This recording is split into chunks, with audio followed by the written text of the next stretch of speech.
اللہ سبحانہ و تعالیٰ کے نام پاک سے آغاز جو بڑا مہربان نہایت رحم فرمانے والا ہے، اور کروڑوں درود و سلام ہمارے اور آپ کے آقا حضرت احمد مجتبیٰ محمد مصطفیٰ صلی اللہ علیہ وآلہ وسلم پر کہ آپ کی خدمت اقدس میں ہدایت درود پیش کرنا اہل ایمان کے لیے دنیا اور آخرت میں کامیابی، بھلائی، فلاح، نجات اور بلندی درجات کا ذریعہ ہے۔ اللہم صلی علی سیدنا و مولانا محمد وعلی آل سیدنا و مولانا محمد وبارک وسلم وصلو علیہ۔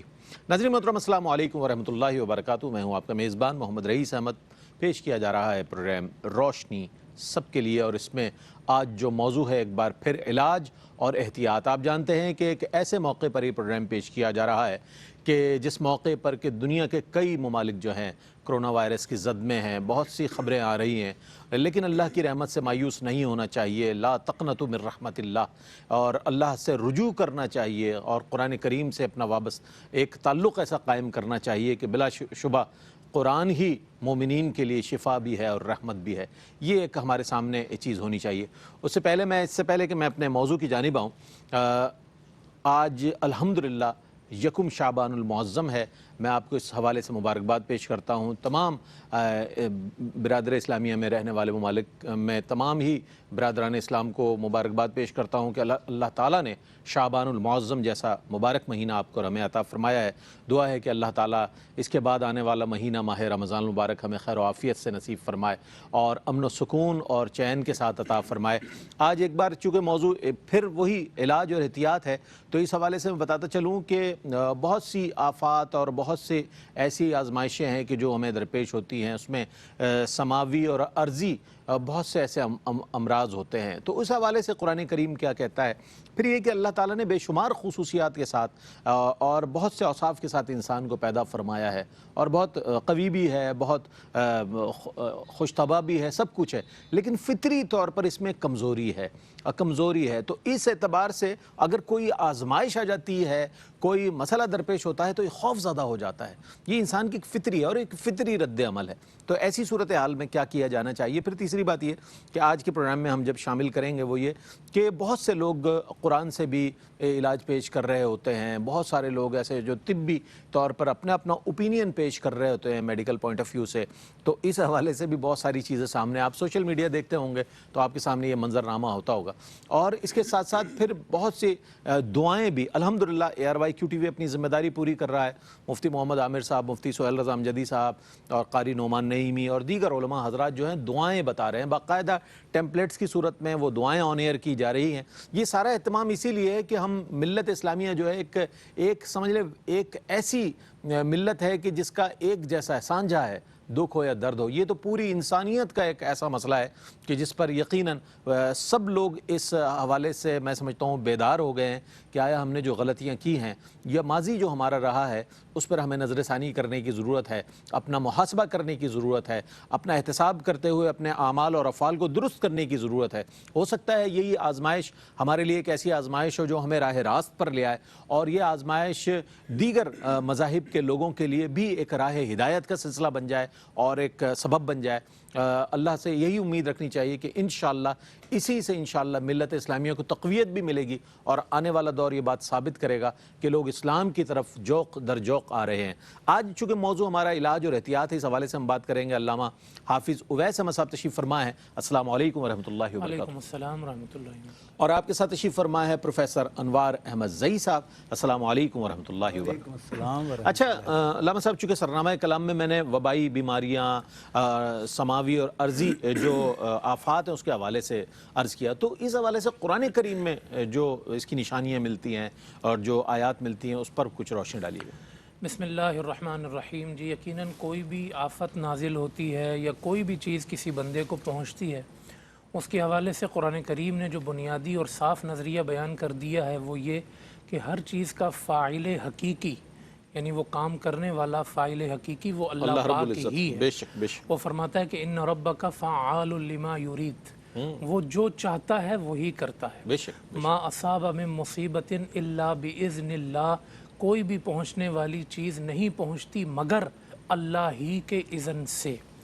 دوسری بات یہ کہ جب کوئی مصیبت نازل ہوتی ہے یا کوئی آفت نازل ہوتی ہے تو وہ بندوں پر خدا کا کوئی ظلم نہیں ہوتا۔ اللہ پاک فرماتا ہے وما ربک بظلام للعبید، تیرا رب بندے پر ظلم کرنے والا نہیں۔ فرماتا ہے ان اللہ لا یظلم مثقال ذرہ، بے شک اللہ ایک ذرے کے برابر بھی ظلم نہیں فرماتا۔ اچھا، اب یہ جو کوئی چیز آفت وغیرہ نازل ہوتی ہے تو یہ کیوں ہوتی ہے، اس کو بھی قرآن کریم نے بیان فرمایا، ارشاد فرمایا کہ وما اصابکم من مصیبت فبما کسبت ایدیکم، یہ جو مصیبت نازل ہوتی ہے یہ تمہارے اپنے ہاتھوں کی کمائی ہے، یعنی شامت اعمال ہے، شامت اعمال ہے۔ پھر یوں بھی ارشاد فرمایا ظہر الفساد فی البر والبحر بما کسبت ایدی الناس، صرف خشکی نہیں، سمندر میں بھی جو فساد ظاہر ہوتا ہے وہ لوگوں کے ہاتھوں کی کمائی ہے، لوگوں کے اعمال کی وجہ سے ہے۔ نعیم الدین مراد آبادی رحمۃ اللہ علیہ اس کی آیت کی تفسیر میں فرماتے ہیں اگر بندوں کے اعمال کی وجہ سے قحط آ جائے تو اس قحط میں بارش نہیں ہوتی ہے، اور بارش نہ ہو تو کہا جو دریائی جانور ہیں وہ اندھے ہو جاتے ہیں بارش نہ ہونے کی وجہ سے، انہیں بھی تکلیف پہنچتی ہے اس کی۔ اور فرمایا کہ سیپ کے اندر موتی نہیں بنتا ہے، یعنی بندوں کے عمل ہیں، اثرات اس کے اتنے زیادہ پھیل جاتے ہیں۔ اچھا، اس کو ہم اگر حدیث میں بھی دیکھتے ہیں تو جب بھی انسان کوئی برا عمل کرتا ہے، ایکٹ کرتا ہے، تو اس کا ریئیکٹ ضرور آتا ہے۔ بالکل آپ صلی اللہ علیہ وسلم نے اس کی بہت ساری مثالیں دی، جیسے آپ نے فرمایا کہ اگر انسان زکوٰۃ ادا نہ کر رہا ہو تو اس قوم پر اللہ قحط نازل فرماتا ہے۔ حضور علیہ السلام نے فرمایا کہ اگر کوئی امر بالمعروف چھوڑ دے، یعنی نیکی کی دعوت چھوڑ دے، تو اللہ ان پہ ظالم حکمران مسلط فرما دیتا ہے۔ حضور علیہ السلام نے فرمایا کہ اگر کوئی زنا اور شراب میں مبتلا ہو تو اللہ پاک اس قوم پر ایسی بیماریاں نازل فرماتا ہے کہ جو ان کے آباء و اجداد نے کبھی سنی نہیں ہوتی ہیں، اور ایسا ہو رہا ہے اللہ، اور ایسا ہم اپنی لوگ آنکھوں سے کہتے نظر آ رہے ہیں، بزرگ جو ہیں کہ ہم نے تو یہ دیکھا ہی یہ نہیں ہم نے کبھی نہیں دیکھا تھا۔ تو یہ قرآن کریم نے اور احادیث طیبہ نے اس بات کو ظاہر کر دیا ہے۔ تو اس کا تقاضا یہ ہے کہ انسان ان آیات کو دیکھے اور اپنے عمل کو بھی دیکھے۔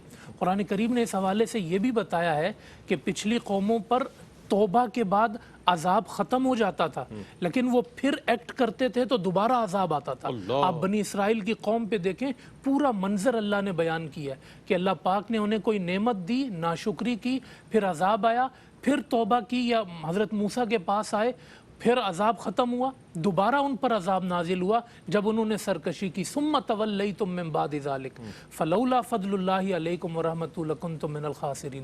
تو ان کا تقاضا یعنی مستقل رب کی بارگاہ میں جھک جانا، ورنہ تم توبہ توڑتے رہو گے، اس کا عذاب بار بار آتا رہے گا۔ فرعونیوں پر طوفان آیا، ایک ہفتہ رہا، پھر انہوں نے آگے حضرت موسیٰ سے کہا ہم ایمان لائیں گے، 1 مہینے تک اٹھ گیا، پھر ٹڈی کا عذاب نازل ہوا، پھر مینڈک کا عذاب نازل ہوا، پھر جو ہے وہ ان کے اوپر خون کا عذاب نازل ہوا۔ اللہ کہتا ہے ہم تو مہلت دیتے ہیں، یہ پھر انکار کرتے ہیں، پھر عذاب آتا ہے، پھر انکار کرتے ہیں، پھر عذاب آتا ہے۔ تو یہ قرآن کریم کا نظریہ ہے کہ اللہ کی بارگاہ میں جب انسان جھک جاتا ہے پھر اس کی رحمت کا نزول ہوتا ہے، ورنہ اس کا عذاب بار بار نازل ہوتا رہے گا۔ بے شک۔ یہ دیکھیں، یہ قرآن سے وہ تمام چیزیں پیش فرما رہے تھے علامہ صاحب کہ جو قرآن میں موجود ہے، دیگر اقوام پر آنے والے عذاب اور ان کی نافرمانیاں، یہ ساری چیزیں برحق ہیں اور یہ ہمارے لیے عبرت کا نشان ہے۔ اور جب کفار و مشرکین نے جب قرآن کو جھٹلایا تو وما کان اللہ لیعذبہم وانت فیہم، یہ آیہ مبارکہ نازل ہو گئی کہ اللہ کے یہ شان کے شایع نہیں ہے کہ حبیب آپ ان میں اور اجتماعی عذاب آ جائے۔ تو اس بات پر تو ہمارا ایمان ہے کہ اجتماعی عذاب اس امت پر نہیں آنے والا، لیکن یہ جو آزمائشیں ہیں، یہ آفات ہیں، یہ امراض ہیں، یہ سب ہمارے لیے یہ سمجھ لیجیے کہ سدھر جانے کا ایک الارمنگ پوزیشن ہے کہ ہم اپنے آپ کو دیکھ لیں کہ ہم کیا کر رہے ہیں۔ تو اس حوالے سے بڑے اچھے انداز میں علامہ صاحب نے بیان فرمایا۔ میں چاہتا ہوں سر کی خدمت میں حاضر سر، اللہ تعالیٰ نے انسان کو بے شمار خصوصیات سے نوازا ہے، اس میں کوئی شک نہیں ہے۔ وما خلقت الجن والانس الا لیعبدون کے ساتھ ساتھ احسن تقویم بھی بنایا اس کو کہ بلا شبہ یہ جو ہے خوبصورت تخلیق ہے۔ تو اس حوالے سے اس میں ایک فطری کمزوری بھی ہے، جب بھی کوئی ایسا مسئلہ درپیش ہو، کوئی آزمائش آ جائے، کسی ابتلا کا شکار ہو جائے تو انسان جو ہے وہ گھبرا جاتا ہے، وہ بہت عجیب انداز کا ریئیکٹ کرتا ہے۔ ریئیکشن کی بات آئی، کیا فرمائیے گا یہ جو فطری جو ایک تقاضا ہے انسان کا اور جو ریئیکٹ کرتا ہے وہ ایسا کیوں ہے؟ بسم اللہ الرحمن الرحیم۔ میں اس سوال کو 2 حصوں میں تقسیم کرنے کی کوشش کروں گا۔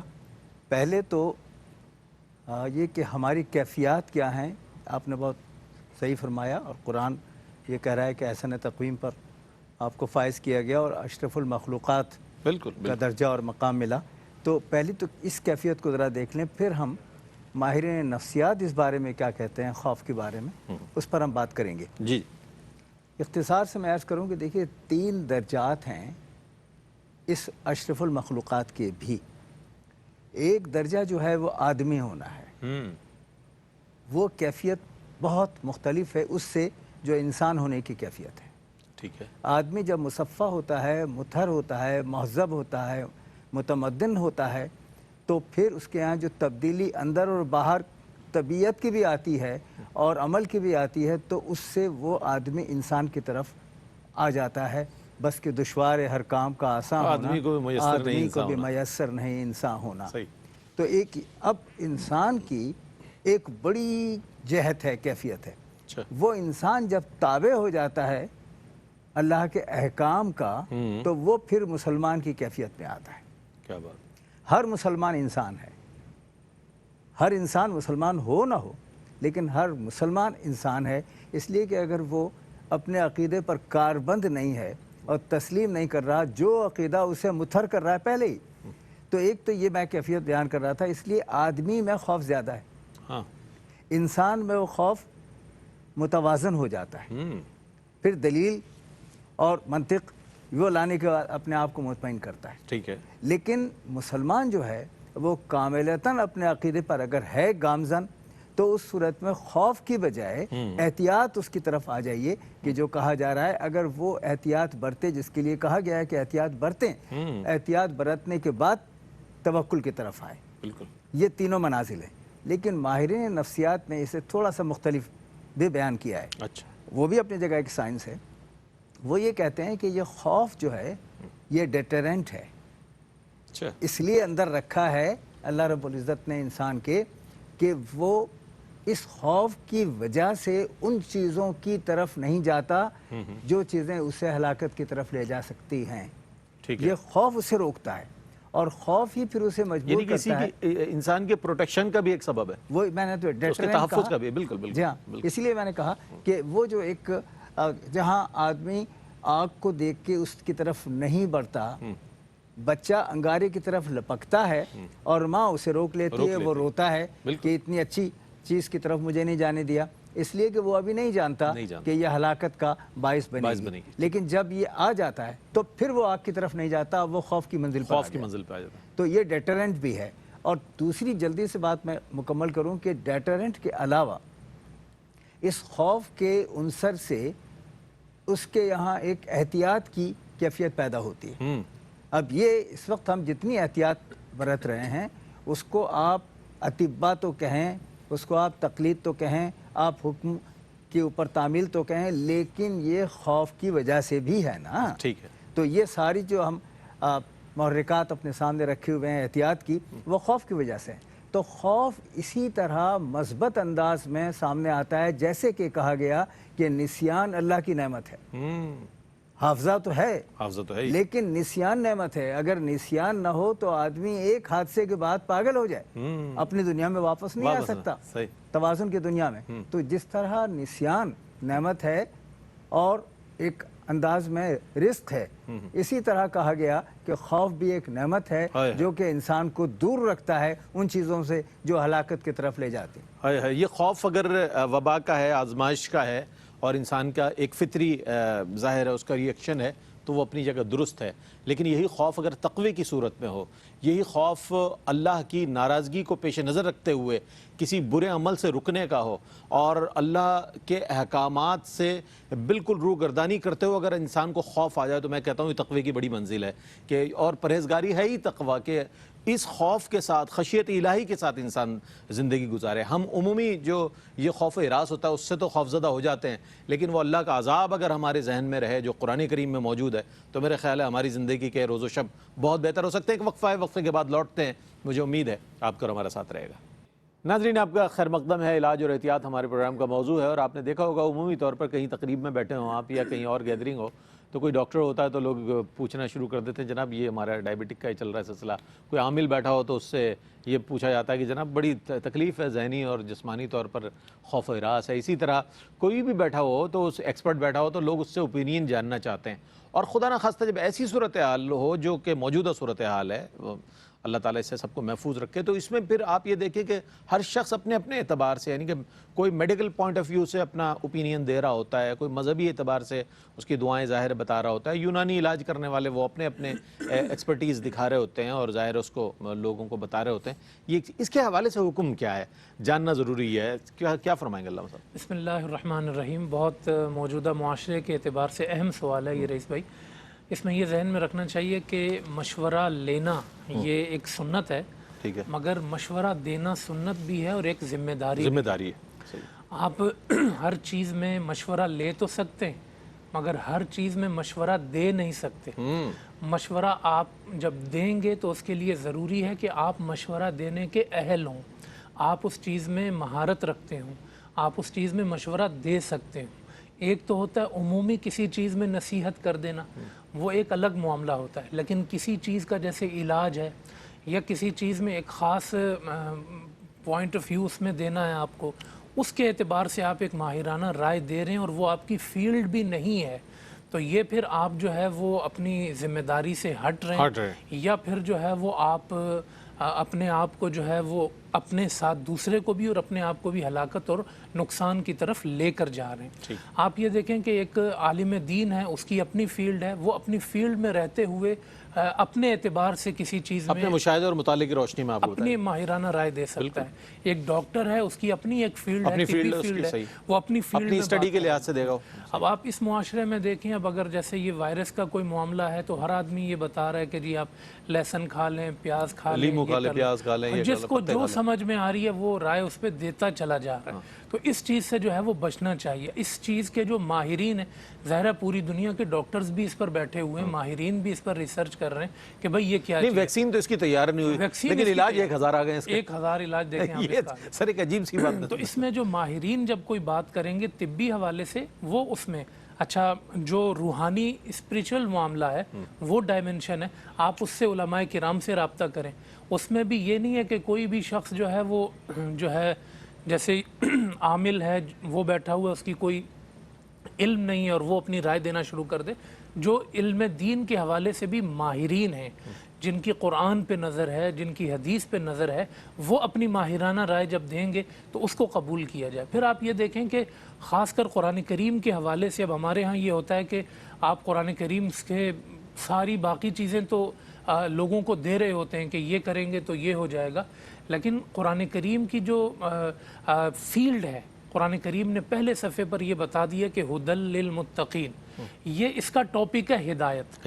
یہ آپ کو قصہ بھی بتائے گا تو اس کا سبب اس میں بھی ہدایت دینی ہے، یہ واقعہ بتائے گا، مثال دے گا، یہ آپ کو حکم دے گا، یہ کسی چیز سے روکے گا تو اس کا پس منظر ہوگا یہ ہدایت دینا چاہتا ہے۔ تو قرآن کریم جو ہے مثال کے طور پہ قرآن کریم نے زلزلے پہ بھی بات کی، اذا زلزلت الارض زلزالہا، ہاں اور لوگوں پر زلزلہ آتا ہے، لیکن قرآن اس انداز میں اس کو نہیں لے کر آئے گا کہ زلزلے کے اسباب کیا ہوتے ہیں، زلزلہ کیوں آتا ہے۔ اس پر اپنی فیلڈ کے لوگ بات کریں گے، بھلے وہ قرآن سے ہی اپنے ماہرانہ انداز میں اخذ کر لیں، لیکن قرآن کیوں بتائے گا؟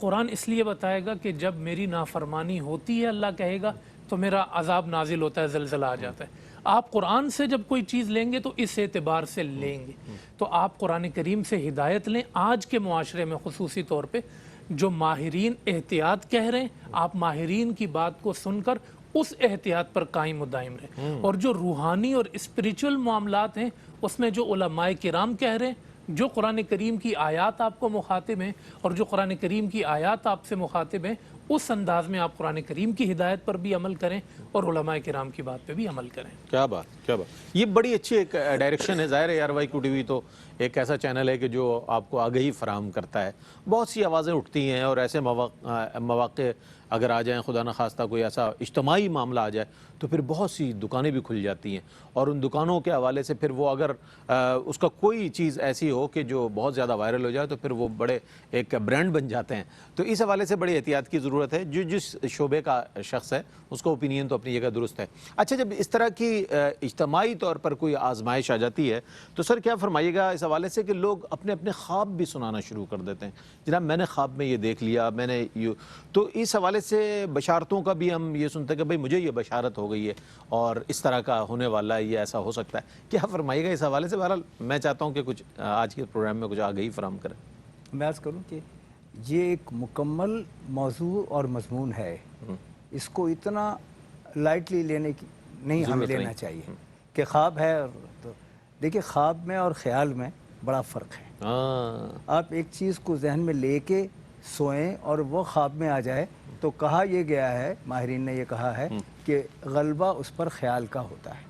لیکن آپ کسی ایک بات کو سوچ ہی نہیں رہے ہیں اور وہ خواب میں آ گئی یہ چیز, تو وہ خیال کی تصویر نہیں ہے, وہ کسی اور انداز کی تصویر ہے. تو پہلے تو خوابوں کے درمیان امتیازات کو بہت موضوع کے اعتبار سے سمجھایا گیا ہے. لیکن میں یہاں یہ عرض کروں کہ دیکھیے یہ خواب اور خواب کی تعبیر یہ بھی عام بات نہیں ہے. عام بات نہیں, جسے اللہ رب العزت, اور وہ ابھی حضرت نے جس طرح فرمایا کہ عام آدمی کو کوئی بات نہیں کرنی ہے جب تک کہ علم میں وہ وہاں نہ ہو جہاں وہ بات کر سکتا ہو اور اس بات کی تاثیر بھی یعنی اس منصب پر ہو تو ٹھیک ہے, ورنہ چھوڑ دے اس کو. تو اس لیے خواب کی تعبیر بھی ایک وصف ہے, عطا ہے, اللہ رب العزت کی عنایت ہے. حضرت یوسف علیہ السلام کو حوالے کی صورت میں پیش کیا جانا چاہیے کہ دیکھیے وہاں ان کے یہاں جو تعبیر کی کیفیت تھی وہی انہیں اسیری سے باہر لے کر آئی, اور بعد میں پتہ چلا کہ وہ تعبیر ہی درست تھی. وہ خواب تو دیکھا کسی نے, اس کو سنا بہت سو نے, تعبیر کی منزل کی طرف آئے تو حضرت یوسف علیہ السلام آئے. اسی طرح خواب میں اور بشارت میں بڑا فرق ہے. یہ تو یہ کہا گیا ہے کہ بشارت ایک پیغام کی صورت ہوتی ہے. حضور انور صلی اللہ تعالیٰ علیہ وآلہ وسلم کا ارشاد گرامی ہے کہ اگر مجھے کوئی خواب میں دیکھے تو وہ سچی بات ہوگی, اس لیے کہ میرا روپ شیطان نہیں دھار سکتا. یہ حدیث مبارکہ. تو ایسی صورت میں بشارت بدل گئی. لیکن بشارتوں کی کیفیات بھی بدلی ہوئی ہوتی ہیں. اولیاء کرام آتے ہیں اور وہ پھر کوئی بات کہتے ہیں اور وہ سچی ہوتی ہے. تو اس صورت میں یہ جو خواب جنہیں کہتے ہیں نا ہم, وہ اگر خیال کے تابع نہیں ہیں تو پھر اس کی اثر انگیزی ہے, اثر پذیری ہے. اور یہ جو آپ نے ابھی فرمایا نا, یہ معمولی بات نہیں ہے کہ اچانک لوگوں نے کہا کہ خواب آ رہے ہیں, ہمیں فلاں چیز نظر آئی. تو وہ بھی اسی طرح دیکھنے کی بات ہے کہ اس کو سمجھا جائے کہ اس خواب میں کوئی پیغام ہے یا صرف آپ کا خیال ہے جو کہ غالب آ گیا ہے آپ کے ذہن پر.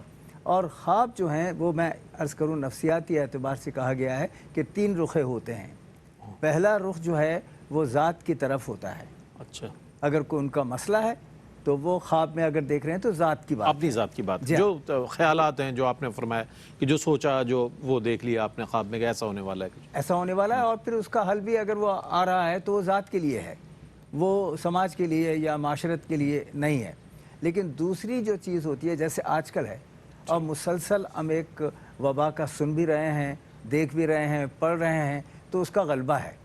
اب اس غلبے میں اگر کوئی چیز آ رہی ہے تو آپ کو پھر پرکھنا ہوگا کہ وہ خواب کی کیفیت جو ہے وہ سماج پر مرتبط ہوتی ہے, ارتباط اس کا ہوتا ہے, اثر انگیز ہوتی ہے یا نہیں ہوتی. ٹھیک ہے, تو یہ دوسرا مرحلہ ہے. اور تیسری بات بہت عام ہے, بہت اہم ہے, بلکہ عام نہیں ہے بلکہ اہم ہے. وہ یہ ہے کہ خواب انسان کی کیفیات کو ظاہر کرتے بھی ہیں اور ان کیفیت کو بدلنے کے لیے مجبور بھی کرتے ہیں.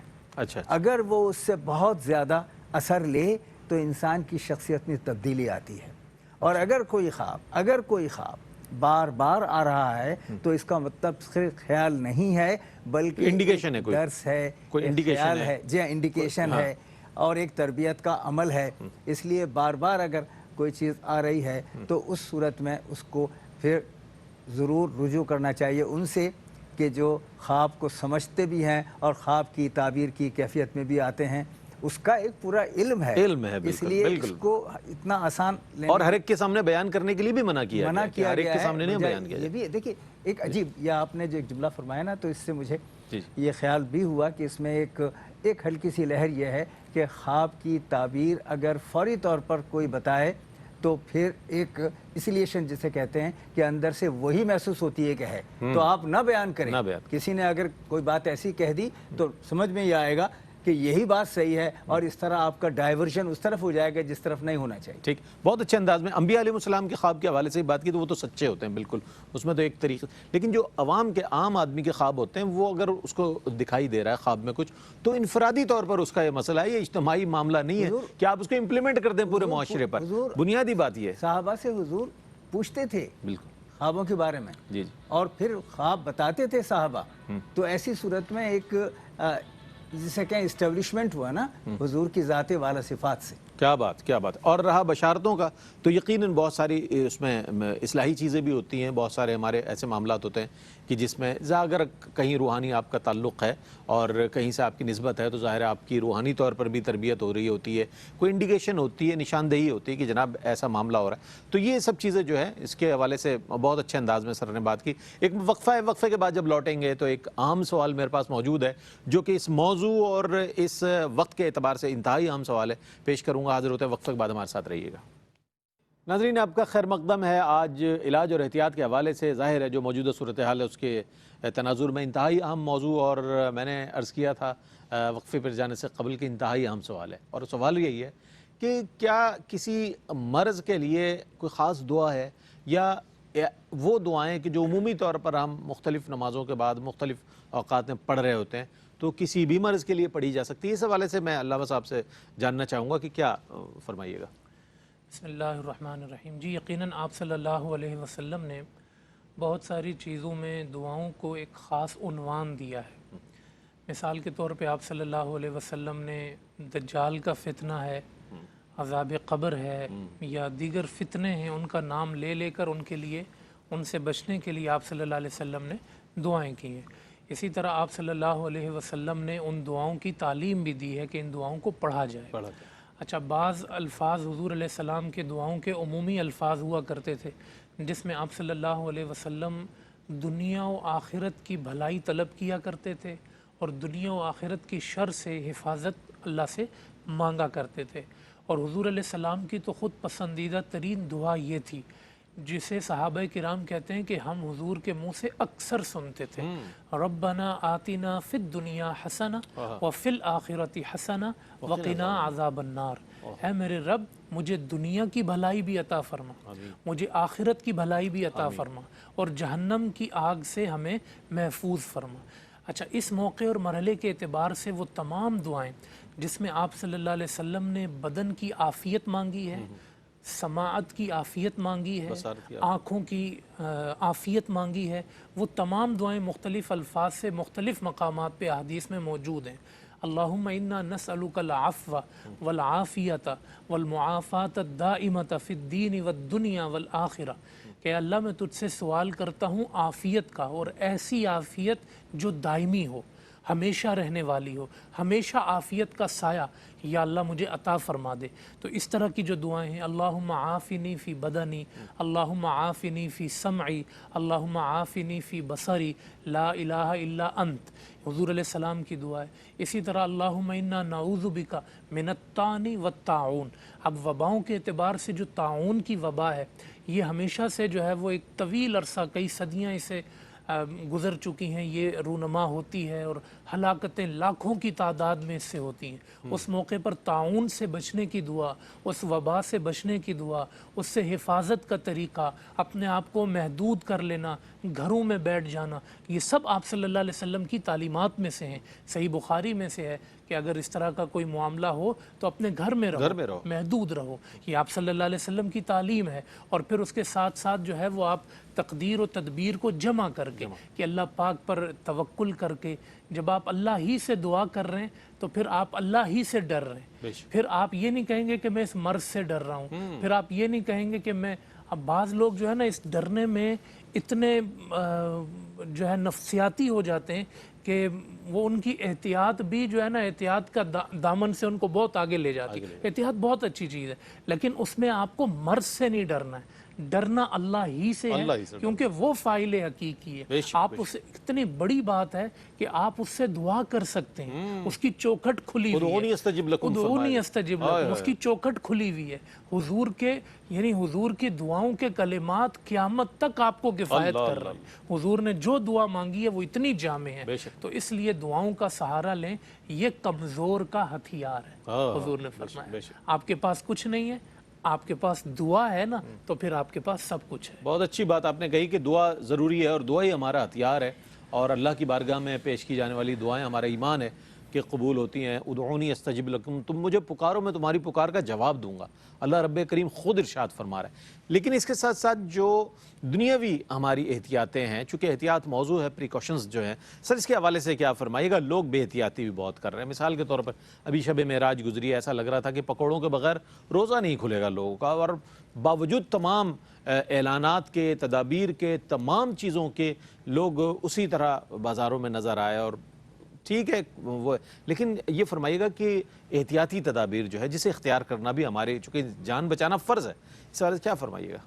یہ احتیاطی تدابیر ہماری تعلیم کا حصہ بھی ہے اور تربیت کا حصہ بھی ہے. تربیت کا بھی بہت اچھی بات کہی آپ جی نے، ہاں. بہت کمال بات کہی. اس لیے کہ بار بار جس چیز کی تعلیم ہمیں دی جا رہی ہے وہ احتیاط ہی تو ہے. ہم تو اگر تھوڑا سا بنظر غائر دیکھیں تو 5 وقت کی نمازوں سے پہلے وضو احتیاط ہی تو ہے. احتیاط، یعنی آپ نے وہیں ساری چیزوں کو، مسلمان کی تو پوری زندگی احتیاطی احتیاط. زندگی احتیاط ہے. تو ایک تو یہ کہ احتیاط لازم. دوسری بات یہ کہ حضور انور صلی اللہ تعالیٰ علیہ وآلہ وسلم کے ارشادات گرامی اور احادیث بھی احتیاط کی طرف، وہ معروف حدیث ہے کہ اگر کہیں وبا ہو تو وہاں نہ جاؤ. نہ جاؤ، یہ احتیاط نہیں ہے. وہیں رہو. نہیں، ہاں، دوسری ہاں، بات دوسری یہ، بات، ہاں، پہلی بات تو وہاں یہ کہ نہ جاؤ. بالکل بالکل بالکل تو نہ جانا احتیاط ہے. احتیاط، اور نہ باہر آؤ یہ بھی احتیاط ہے کہ دوسروں کو نقصان نہ دوسروں پہنچے. کو نقصان نہ پہنچے. اس سے زیادہ قرنطینے والی بات آپ مجھے واہ، واہ، بتائیے واہ، کیا واہ، ہوگی واہ واہ کہ واہ، کس طرح کیا بات. خود حضور نے اور حضرت عمر فاروق نے اس پر عمل بالکل کر کے بالکل، بھی حضرت دکھایا. سیدنا عمر فاروق تو رضی اللہ تعالیٰ عنہ ایک تو یہ عمل چیز ہے. فرمایا. دوسری بات خود حضور فرما رہے ہیں کہ پہلے اپنے آپ کو احتیاط کی منزل سے گزارو اور پھر مثبت نتائج کے انتظار میں رہو. پھر توکل کرو. جب توکل کرو، جب کہا گیا اونٹ کے لیے تو کہا پہلے اس کا پاؤں باندھ دو اور اس کے بعد توکل کرو. تو پاؤں باندھنا احتیاط ہے بالکل، اور پھر توکل ہے. اور آخری بات میں عرض کروں اس جی بارے جی میں بالکل بالکل، فرمائیے کہ فرمائیے. یعنی اہم بات یہ ہے کہ اس وقت یہ لوگوں کو اندازہ ہو جانا چاہیے. اس پر حضرت نے بھی کلام فرمایا ہے بالکل. اور بھی بات آتی رہی ہے کہ ہر چیز اللہ ہی کی طرف سے. ہمیں ایک بات پر فاعل حقیقی جو ہے وہ یقین اللہ رب. کامل ہونا چاہیے کہ ہم دوا اگر کر رہے ہیں تو دوا میں تاثیر بھی اسی کی طرف سے ہوگی. اگر ایسا نہیں ہے تو حکیم کے پاس، طبیب کے پاس، ڈاکٹرز کے پاس جتنے جاتے ہیں سب شفا یاب ہو کر آ جائیں؟ نہیں. دوا ایک دیتا ہے وہ 4 آدمیوں کو. تاثیر میں الگ الگ ہوتی ہیں وہ. کیوں؟ اس لیے کہ اللہ کی طرف سے ہے.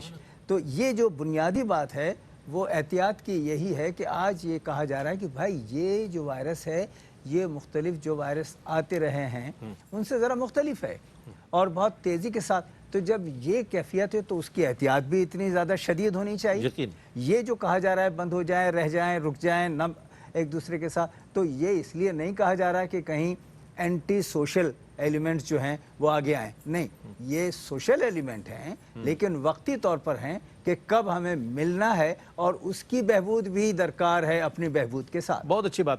اچھا یہ بھی ہوتا ہے کہ علامہ صاحب آپ چونکہ ظاہر ہے وارثین محراب و منبر میں ہیں، تو جب آپ یہ بات بیان کریں تو لوگ یہ بھی کہتے ہوں گے یہ کہ آپ تو کرونا لے کے بیٹھ گئے، بھائی یہ تو مسجد ہے، اللہ رسول کی بات کریں. تو لوگوں میں یہاں تک یہ مطلب لوگ وہ ہیں، کیا فرمائیے گا لوگوں میں اویئرنیس پیدا کرنے کے لیے؟ ایک تو ARY QTV نے یہ جو الحمدللہ پورا ایک آپ اس کی ٹرانسمیشن دیکھیں، اس میں ایک پورا اہتمام نظر آ رہا ہے، اور یہ پروگرام بھی، اور اس کے علاوہ بھی جو اس کے آپ ٹیمپلیٹس دیکھ رہے ہیں، دعائیں ہیں اور اس کے تراجم پیش کی جا رہے ہیں. کیا فرمائیے گا اس حوالے سے، اس اویئرنیس کے ہمارے علماء کرام نے خصوصاً اس جمعے کے حوالے سے بھی کہا ہے کہ خطبہ ایک تو مختصر خطبہ دیں، وہ احتیاط کا پہلو ہو گیا، اور اس خطبے میں بھی جو موضوع بنائیں وہ اس کی اویئرنیس ہے. اگرچہ کام کار دشوار ہے علماء کے لیے کہ مختصر بات کریں. جی بالکل. اور دوسرا یہ ہے کہ بعض مساجد میں یہ بھی دیکھنے میں آیا، وہ ایک اچھی مثال ہے کہ انہوں نے متشرع ڈاکٹرز کو بلایا اچھا اور خطبہ جمعہ میں جو ہے ان سے کچھ چیزیں جو ہے وہ لوگوں کو آگاہی کے بہت طور پہ اچھی بات، بہت بیان اچھی کی بات، گئی. بہت اچھی بات. تو اس میں جو احتیاط کا پہلو ہے وہ غالب رہے گا. اور پھر ظاہر ہے کہ لیول کی بات ہے، درجہ بندی کی بات ہے. جب کوئی چیز محدود ہوتی ہے تو اس پر اس قدر بات ہوتی ہے، اور جب کوئی چیز بہت پھیل جاتی ہے تو پھر اس پر اس قدر زیادہ بات کی جاتی ہے. اور یہ بھی میں عرض کروں گا اس موقع پر کہ لوگوں کو جو اللہ کی ایک صفت ہے نا کہ ان اللہ علی کل شیء قدیر، اس کا غلبہ اپنے اوپر طاری کر لینا چاہیے. بہت اچھی بات. کہ اللہ ہر چیز پہ قادر ہے. بے شک. کون سوچ سکتا تھا، میں نے یہ ذکر بھی کیا شب معراج میں بھی. میں نے کہا دیکھو شب معراج بھی یہ کہہ رہی ہے کہ وہ سب کر سکتا ہے. اللہ پاک اپنے حبیب کو ایک لمحے میں کہاں سے کہاں لے گیا. اور یہ حالات بھی یہ پکار کے کہہ رہے ہیں کہ اللہ سب کر سکتا ہے، اللہ ہر چیز پہ قادر ہے. اور دنیا نے اس چیز کو محسوس کیا ہے. جہاں پہلے یہ کہتے تھے کہ اس کا وجود ہے یا نہیں، اب یہ کہہ رہے ہیں کہ ہمارے پاس کوئی حل نہیں ہے، اس کا حل گاڈ کے پاس ہی ہے. تو یہ ایک جو تبدیلی ہے وہ تو باہر کی دنیا کے لیے ہم بات کر رہے ہیں، لیکن ایک بندہ مومن بھی جہاں کمزوری محسوس کرتا ہے نا کہ قیامت ہوگی، عذاب ہوگا، کیا ہوگا، آپ دنیا میں اس کو محسوس کر لیں کہ سارے اسباب بالائے طاق ہو چکے ہیں، اس کی قدرت کا ظہور ہے. تو یہ قدرت جو ہے نا وہ ہم جب محسوس کریں گے اور ہمیں اس کی پناہ ہی میں جو ہے وہ محسوس ہوگا کہ وہی سب کچھ کر سکتا ہے، تو پھر ہماری اطاعت جو ہے وہ اور زیادہ مضبوط. بہت اچھی بات ہے. بہت شکریہ ادا کروں گا علامہ صاحب تشریف لائے. سر آپ کی تشریف آوری کا بہت شکریہ. انشاءاللہ ناظرین محترم یہ موضوع کنٹینیو رہے گا، یعنی کہ اسلام میں رخصت کے حوالے سے کیا کیا احکامات ہیں اور کہاں کہاں احکامات ہیں کہ ہمیں وہ تمام چیزیں ضروری بروئے کار لانی ہیں. اسی طرح انفاق فی سبیل اللہ کے حوالے سے کہ آیا ہمیں کتنا بڑھ چڑھ کر مدد کرنی چاہیے. RYQ TV اپنا کام کر رہا ہے الحمدللہ. خواجہ غریب نواز ویلفیئر ٹرسٹ کے حوالے سے ہو، احساس ٹرسٹ کے حوالے سے ہو، الحمدللہ بھرپور طریقے سے یہ خدمات کا سلسلہ جاری ساری ہے. میں اس موقع پر یہ ضرور کہنا چاہوں گا کہ آج پروگرام سے پہلے بھی یہ بات ہو رہی تھی کہ یہ جو آزمائش ہے بنیادی طور پر ہر شخص نے اپنے اپنے طور پر یہ بات ضرور محسوس کی ہوگی. 100% یہ بات ہے کہ ہم سے غلطی ہو رہی ہے. اللہ کی بارگاہ میں ہماری بہت سی چیزیں پیش ہوئی ہیں اور اس میں ایسی چیزیں نہیں ہیں کہ جسے ہم اللہ کو راضی کر سکیں. تو اپنے اپنے طور پر خود احتسابی کے عمل سے ہر شخص گزر رہا ہے. اور دوسری بات جو بہت پازیٹیولی سامنے آئی اور مجھے بتایا بھی گیا کہ جو لوگوں سے ایک معاشرتی رشتہ بظاہر دور ہو گیا ہے لیکن لوگوں میں یہ رجحان بڑھ گیا ہے کہ لوگوں کی خدمت کی جائے.